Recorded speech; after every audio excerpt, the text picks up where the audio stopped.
वो मैम धर्म पे भी इलेक्शन कराते हैं। धर्म पे इलेक्शन बीजेपी जो पार्टी है वो धर्म पे इलेक्शन करवाती है, हिंदू मुस्लिम सीट के लिए वो कुछ भी करवा सकते हैं, इसलिए ये कहने का मतलब है बहुत है। अगर बीजेपी आने से नौकरियां भी बहुत कम हैं, यहाँ पे जो ग्रेजुएट बच्चे हैं उनके लिए भी 10-10 20-20 हज़ार रुपए की नौकरी करना मुश्किल हो रहा है, कोई ऐसी गवर्नमेंट जॉबें नहीं निकल रही हैं, महंगाई बढ़ गई है। तो मैम इसको लेके बीजेपी से संतुष्ट नहीं है पब्लिक, जो पढ़े लिखे लोग हैं। हमें ऐसा भी होता है कि बिजनेसमैन है जो ज़्यादा ही पैसे वाले हैं वो पसंद करते हैं, ऐसा नहीं है कि उसे नहीं करते हैं, करते हैं। लेकिन मैम हमारे नज़रिए से तो बीजेपी को हम पसंद नहीं करते हैं, और हमारे परिवार और हमारे जो एरिया है वो भी पसंद नहीं तो करते। कुल मिला के अगर दिल्ली की बात करें तो केजरीवाल सरकार आपके हाँ 99% अपनी सरकार बना पाएंगे। मैम यहाँ पे गरीब लोग हैं, उनके लिए आम आदमी पार्टी ने बहुत कुछ किया है। जब से वो सत्ता में, यहाँ पे गरीब लोगों के लिए काफ़ी कुछ किया है। ट्रैवल वगैरह बस का जो है लेडीज़ का वो फ्री करा रखा है, इधर बिजली पानी का। और मैम यहाँ पे सुनते भी हैं केजरीवाल को, दैट्स राइट। लगता है कि यहाँ पे केजरीवाल बेस्ट है और पार्टियों से। लेकिन अभी मोदी जी काफी इन चीजों को लेके कह रहे हैं कि अगर वो दिल्ली में सरकार उनकी आती है तो दिल्ली की जनता के लिए कई और अच्छी बड़ी योजनाएं लाई जाएंगी। क्या राय है उसके बारे में? मैम बीजेपी पार्टी को तो चंद लोग पसंद करते हैं यहाँ से, कारण यही है कि मैम वो अपने वादों पर पूरे नहीं उतरते हैं। हमारे यहाँ का ऐसा मानना है कि अगर वो यहाँ पे आते हैं तो झुग्गी झोपड़ियाँ खत्म हो जाएंगी, जो बोलते हैं ना एकदम खत्म कर दिया जाएगा बिल्कुल। आप देखो मैम हमारी देश की जो इकोनॉमी है वो भी बहुत गिर गई है जब से बीजेपी आई है, अगर हम देखते हैं। तो अगर इस तरीके से अगर आप बता रहे कि चुनाव लड़ा जा रहा है और वो अपने वादे नहीं पूरे करते हैं, तो फिर हरियाणा महाराष्ट्र में इतनी बड़ी मार्जिन से उनकी जीत कैसे हो गई?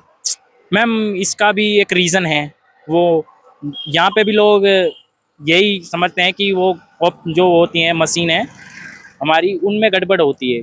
तो क्या लगता है इस बार दिल्ली चुनावों में क्या लग रहा है, गड़बड़ होगी या इलेक्शन ट्रांसपेरेंट होंगे? लगता तो ऐसा ही है, मतलब ईवीएम मशीन में अगर सरकार बनती है तो मोस्टली ऐसा ही लगता है कि ईवीएम मशीन में कुछ ना कुछ गड़बड़ तो होगी। और अगर बीजेपी की सरकार आएगी तो गड़बड़ी करके ही आएगी। और झारखंड में बीजेपी की सरकार नहीं आई है तो मतलब वहाँ पे ईवीएम में गड़बड़ी नहीं हुई है? नहीं मैम, मतलब जो देखा गया है ऐसा नहीं है मैम, आप न्यूज चला के देखो उन पे भी है। ये हमारे कहने का मतलब नहीं है, अपने एरिया का नहीं बता रहे हैं हम। जिस तरीके से अगर ओपिनियन पोल वगैरह की बात करें तो उसमें तो हालांकि कांग्रेस को काफी बड़ा दिखा रहे थे, लेकिन जीत बीजेपी की है। हरियाणा में भी देखा था अभी लास्ट टाइम, अभी सरकार बनी थी बीजेपी की तो 72 सीटें दिखा रही थी, हर चैनल दिखा रहे थे। तो ये ऐसा क्या हुआ? और एक दो वीडियो भी सामने आए हैं वहाँ के, जो हमें यहाँ पे देखा है कि वहाँ पे नेता जो वहाँ से पाचे थे बीजेपी के, उनको भी एकदम कोई सैड फील नहीं हो रहा था कि हम हार रहे हैं। वो कह रहे थे हम जीतेंगे, हम जीतेंगे। तो इसका कारण है, सीधा सीधा पता पड़ता है कि बीजेपी पार्टी ने कुछ तो ऐसा किया होगा कि जो वो दावा करते हैं पहले कि हम पार जाएंगे तो वो पार ही निकले। तो ऐसा तो है नहीं कि वो हमारे दिलों में आके पहले ये घुस जाते हैं कि भाई हमारी ही देंगे। उनको क्या पता, पब्लिक का रुझान जो बोलेगा वही तो ओपिनियन आएगा ना आगे सामने। तो लगता है कि ईवीएम मशीन में गड़बड़ थी, इसलिए हम चाहते हैं कि यहाँ पे जो चुनाव है वो भी वोट पेपर के थ्रू होने चाहिए।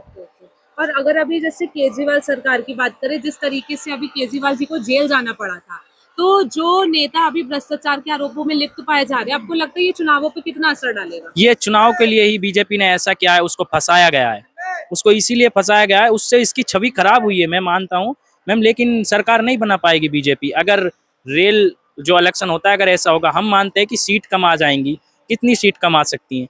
अब की बार 40 आ जाएंगी, 45 आ जाएंगी, उस टाइम 62 सीट थी तो अब कम आ जाएंगी। लेकिन सरकार यही बनाएगा, उसका यही कारण है कि कम घटेंगी सीट की।